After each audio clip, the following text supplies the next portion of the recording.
God bless you. Thank you for joining me. I'm going to talk about what's on the screen here shortly that you're looking at. First, I want to talk about the Reformation. So let's talk about that because we know that the Reformation was this 16th century movement, and there were some good things that came out of the Reformation, such as the printing of Bibles in the local languages for all of us regular people, all of us regular, ordinary people to have an opportunity to look at the scriptures. So that part of the Reformation was good, but then we also had some things that weren't necessarily good.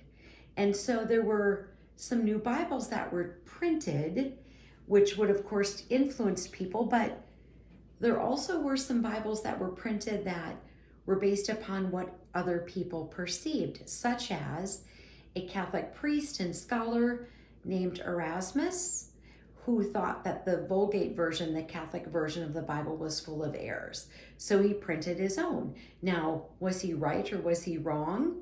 I don't know. I've not looked at that. But the main player in the Reformation was Martin Luther. And I know that you know his name. I know that you've heard about him. But basically, he was a German priest. And he had been ordained in the priesthood in the early 1500s.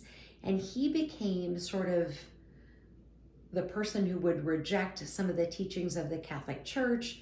And you could go on and you could read all about him. But basically, we've seen some books of the Bible that were removed based upon some things that have happened in our biblical history. So what I wanted to do here was go back to the book of Enoch and kind of explain to you why I drew what I drew. So you can see it's sort of like a circle, a continuous circle, and everything kind of leads back to the other. So when we're having a reformation and we're taking things out, someone made that decision. So on 1117, we've been actually going through the book of Enoch since 1117. So in the video on 1117, I talk about which denominations, which ones use Enoch and other non-canonized books that were removed or maybe were never canonized, but books that aren't considered part of the Apocrypha, anything that we should study, right? And then on 1118, we talked about the canonized books that speak of other non-canonized books.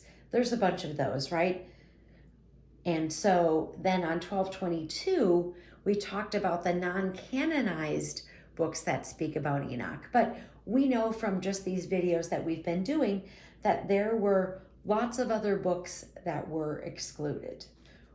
So either they were removed during the Reformation or maybe they were never canonized at all. But we've talked about some of these, right?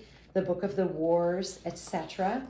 We've talked about the prophecy of, maybe we haven't because I probably didn't mention all of them, but the prophecy of Abijah, right? The book of Gad the seer, etc., the book of Nathan the prophet, etc. And there actually are 75 books. If we include Enoch, it's 75 or 74 other books that have just been removed or were never canonized. And I'm not saying that their information is valid. That's not what I'm saying. I'm just saying that at some point these books were reviewed and somebody decided that these other books weren't of value to be in the canonized scripture. And I'm not arguing with the decision that they made. Just as time has gone on, you can see that we've got books that some religions use and some don't. And what if there's something in there that was really beneficial that could maybe answer, some questions? Because we know that books were removed because people thought they were heretical. They didn't think that they lined up with other things that God was saying, etc. So I just kind of wanted to make this, since we've been going through Enoch, to kind of show how we see this full circle of these books that are mentioned in canonized and non-canonized scripture. Armor up, we ride at dawn. May God bless you as always. Have a great day.